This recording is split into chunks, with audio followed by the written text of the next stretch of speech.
आज ग्रेटर नोएडा में भारतीय जनता पार्टी द्वारा मोदी जी की गारंटी भाजपा के संकल्प पत्र पर पत्रकार वार्ता का आयोजन जिला अध्यक्ष गजेंद्र मावी के नेतृत्व में किया गया। इसमें मुख्य अतिथि के रूप में प्रदेश मंत्री नरेंद्र कश्यप शामिल हुए। मीडिया से रूबरू होते हुए नरेंद्र कश्यप ने बताया कि प्रधानमंत्री नरेंद्र मोदी ने पिछले 10 वर्षों हर वक्त भारत को श्रेष्ठ भारत बनाने की दिशा में कार्य किया है। 2024 संकल्प पत्र के माध्यम से भाजपा 2047 तक भारत को विकसित भारत बनाने का रोड मैप लाई है। सुशासन की मोदी की गारंटी बहुत महत्वपूर्ण, जिसको आप अपनी हेडलाइन बनाएंगे, मुझे उम्मीद है। समान नागरिक संहिता देश में लागू की जाएगी। It is very important. One nation one election का कार्य क्रियान्वयन भी भारत में किया जाना है, बहुत महत्वपूर्ण। एक साथ होगा सारा। पुलिस बल का आधुनिकीकरण किया जाएगा। मिशन मोड पर ई कोर्ट स्थापित किए जाएंगे। भाजपा सरकारी सेवाओं के डिजिटलीकरण में भी तेजी ला रही है। सामान्य सेवा केंद्रों की पहुंच का विस्तार कर रही है और ओएनडीसी और टेलीमेडिसिन जैसी पहलों को आगे बढ़ा रही है। स्वच्छ भारत मिशन मोदी की गारंटी, मेडिकल कॉलेजों में सीटें बढ़ाई जाएंगी, वैक्सीन अनुसंधान में तेजी लाई जाएगी, आयुष्मान आरोग्य मंदिरों का विस्तार किया जाएगा। भाजपा से सरकारी ओएनडीसी और टेलीमेडिसिन जैसी पहलों को आगे बढ़ा रही है। गुणवत्ता पूर्ण शिक्षा मोदी की एजुकेशन किसी भी देश और समाज का वो महत्वपूर्ण हिस्सा है जिसके बिना विकास की कल्पना किया जाना संभव नहीं है। इस पर हमारी सरकार ने ध्यान दिया है। इसलिए सामाजिक बुनियादी ढांचे के लिए नए शैक्षणिक संस्थान और विश्वविद्यालय स्थापित किए जाएंगे। नेशनल एजुकेशन पॉलिसी के माध्यम से युवाओं के भविष्य को योग्य बनाया जाएगा। One nation one student IT card लागू किए जाने का संकल्प भी हमारी सरकार ने लिया है। खेल के विकास को मोदी की गारंटी 2036 ओलंपिक भारत में आयोजित करवाने के लिए हम सार्थक प्रयास करेंगे। सेवानिवृत्त खिलाड़ियों की जीविका के लिए व्यापक योजना बनाएंगे। स्पोर्ट्स स्टार्टअप को बढ़ावा दिया जाएगा। महिला एथलीट को समर्थन देने और खेलों में उनकी भागीदारी को बढ़ाने का भी हमारी योजना संकल्प पत्र में सम्मिलित है। पर्यावरण और तकनीकी नवाचार आदि पर भी बहुत सारा काम करना हमारे संकल्प पत्र का हिस्सा है। प्रेस कॉन्फ्रेंस के दौरान मंत्री नरेंद्र कश्यप ने पत्रकारों के द्वारा उठाए गए सवालों के जवाब भी दिए। इस वार्ता में लोकसभा प्रत्याशी तो मौजूद नहीं है, मैं संयोजक लोकसभा संयोजक प्रणीत भाटी जी हैं। मैं एक चीज ये जानना चाहूंगा, अभी कश्यप जी ने संकल्प पत्र के बारे में बताया। इस संकल्प पत्र के कौन से ऐसे संकल्प हैं जिसका लाभ गौतम बुद्ध नगर के जनता को मिलेगा, उसके बारे में थोड़ा बता दीजिए।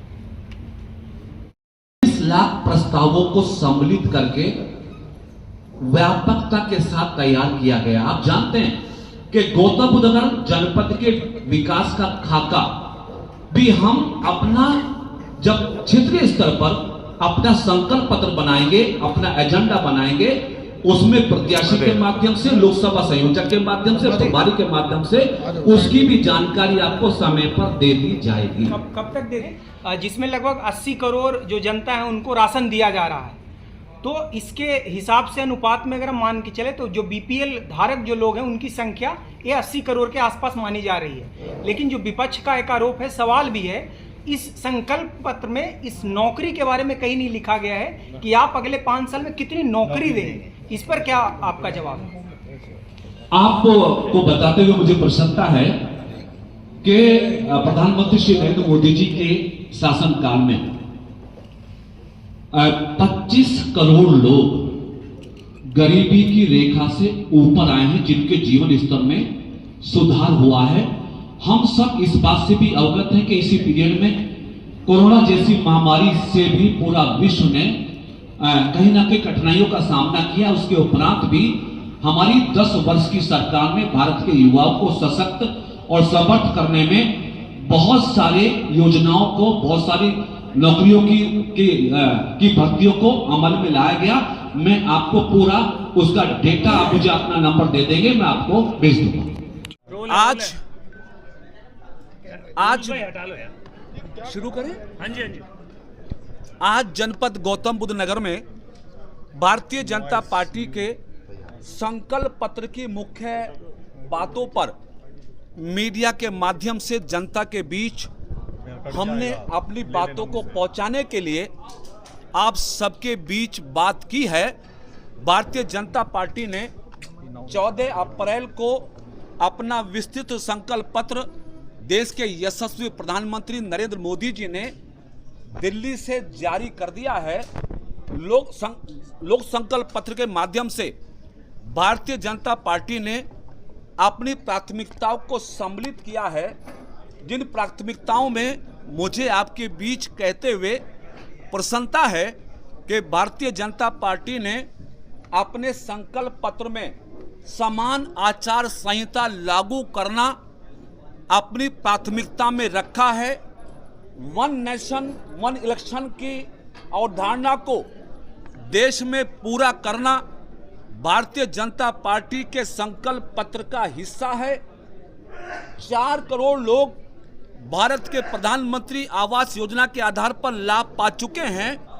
आने वाले 5 वर्षों में 3 करोड़ और आवास विहीन लोगों को मकान देना भारतीय जनता पार्टी के संकल्प पत्र में सम्मिलित किया गया है। किसानों को सुविधा देना, नौजवानों को रोजगार देना और भारत के समग्र विकास की चिंता करना संकल्प पत्र में सम्मिलित किया गया है। मैं उम्मीद करता हूं आदरणीय प्रधानमंत्री जी के नेतृत्व में घोषित भारतीय जनता पार्टी के संकल्प पत्र पर देश की जनता का व्यापक समर्थन हमें मिलेगा। और जैसा कि भारतीय जनता पार्टी ने निश्चित किया था, अब की बार 400 के पार भारतीय जनता पार्टी 400 से अधिक सांसद जीतकर तीसरी बार भी प्रधानमंत्री के रूप में आदरणीय नरेंद्र मोदी जी को स्थापित करने में कामयाब होगी। मंत्री जी, आपका जो है ठाकुर कोर वोटर रहा है भाजपा का, लेकिन इस बार सभी नाराज हैं। ज्यादातर पश्चिमी उत्तर प्रदेश की बात करें तो कई जगह पंचायतें भी हो रही हैं और वो लोग संकल्प ले रहे हैं कि भाजपा को जो हराएगा उसको मतदान करेंगे। तो किस तरह से मनाएंगे भाजपा के इन वोट? भारतीय जनता पार्टी सबका साथ, सबका विकास, सबके प्रयास और विश्वास के सिद्धांत पर संचालित है। चुनाव के समय कुछ ऐसी चीजें, कुछ ऐसी बातें आती हैं, कुछ लोगों की शिकायतें होती हैं, कुछ लोगों के और मुद्दे होते हैं जो कदाचित इन ऐसी बातों पर कभी कभी टिप्पणी करते हैं। लेकिन मैं निश्चित मत और मन के साथ कह रहा हूं कि उत्तर प्रदेश की 80 लोकसभा की सीटों को जीतने का लक्ष्य लेकर हमारी पार्टी चुनाव के मैदान में है। 2014 में 73, 2019 में 66 और 51% वोट हमारी पार्टी ने लिया था। इस चुनाव में हम हर समाज धर्म के सहयोग से उत्तर प्रदेश की सभी 80 सीटों को जीतने के लिए जा रहे हैं। कुछ लोग, कुछ भाई अगर किन्हीं कारणों से नाराज भी होंगे तो उन सबको मनाकर हम भारतीय जनता पार्टी के साथ जोड़ने का काम करें। मंत्री जी, आपने किसानों के लिए तमाम बातें कही, लेकिन एमएसपी गारंटी कानून को लेकर कुछ नहीं बोला गया घोषणा पत्र में किसानों को। मैंने बताया कि घोषणा, हमारा संकल्प पत्र 66 पृष्ठों का है। पार्टी की व्यापकता उस संकल्प पत्र में सम्मिलित है। मैं आपको भेजूंगा। इतना सत्य है कि प्रधानमंत्री नरेंद्र मोदी जी के 10 वर्षीय सत्ता के काल में किसान समृद्ध हुए हैं, खुशहाल हुए हैं और किसानों का व्यापक समर्थन भारतीय जनता पार्टी को मिला है। 2024 में पहले से ज्यादा समर्थन किसान भाइयों का और भी हमको मिलेगा। रोहित प्रियदर्शन, ग्रेनो न्यूज।